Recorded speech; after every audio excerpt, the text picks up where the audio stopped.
It's Valentine's Day, 1990. Indian Airlines Flight 605 is on a routine visual approach to Bangalore. The weather is crystal clear, the runway is in sight, and up front there are two highly experienced captains in the cockpit. They are flying a brand new Airbus A320, barely 5 months old.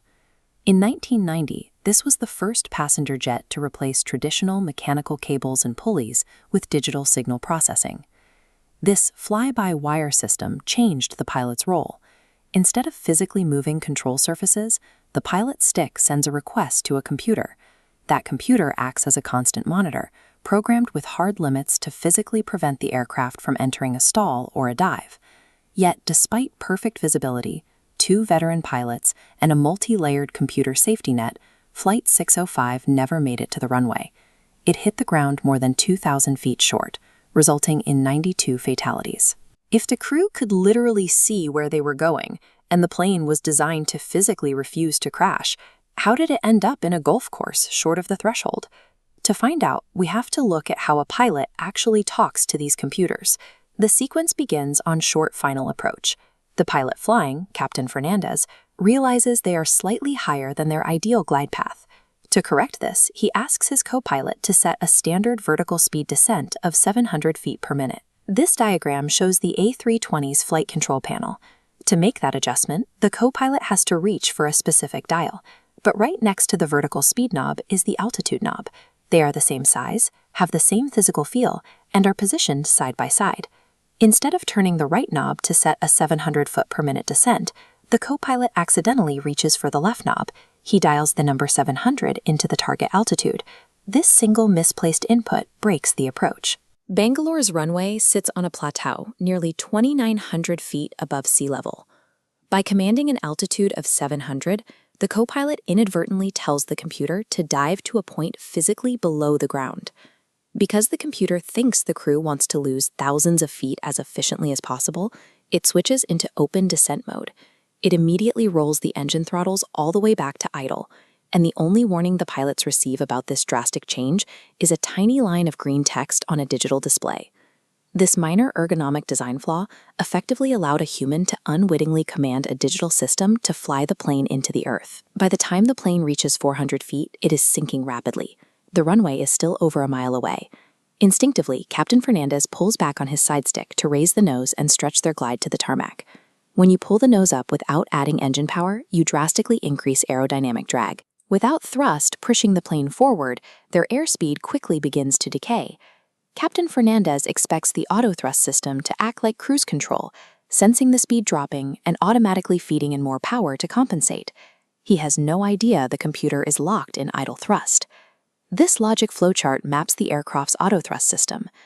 Passing 300 feet, the pilots realize the engines aren't waking up.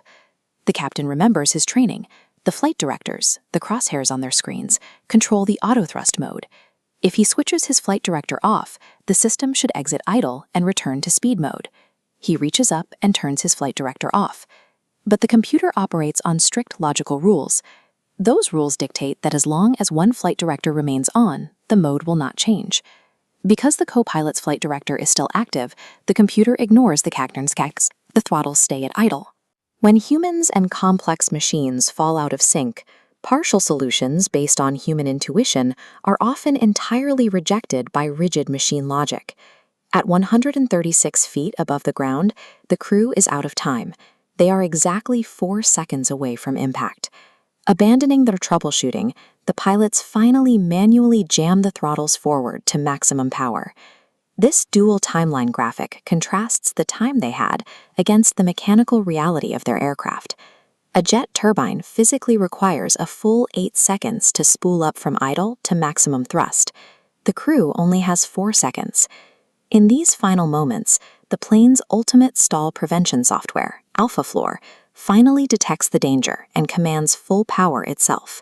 But software cannot bypass the laws of physics. The engines are still spooling up when Flight 605 slams into the Karnataka Golf Club, destroying the aircraft. Digital safety nets, no matter how advanced their code, can never override the physical limitations of mechanics and time. The official investigation concluded the crash was a result of pilot error. Investigators cited 3 distinct altitudes where, if the crew had manually advanced the throttles, they could have saved the plane. The pilots' union fiercely rejected this finding. They argued that the identical knobs and confusing interface logic constituted a lethal design flaw, rather than just user error. They were quickly vindicated. Less than 2 years later, another A320, Air Inter Flight 148, crashed in France. The captain made an almost identical mistake, accidentally inputting a vertical speed descent instead of a flight path angle, due to the similar displays. Following that second tragedy, Airbus completely redesigned the flight control unit. They physically separated the altitude and vertical speed knobs and added distinct on-screen warnings whenever the aircraft enters open descent mode during a landing. The legacy of Flight 605 demonstrates that as we hand more control to complex digital systems, the safety of the flight depends less on the airframe and more on the clarity of the user interface.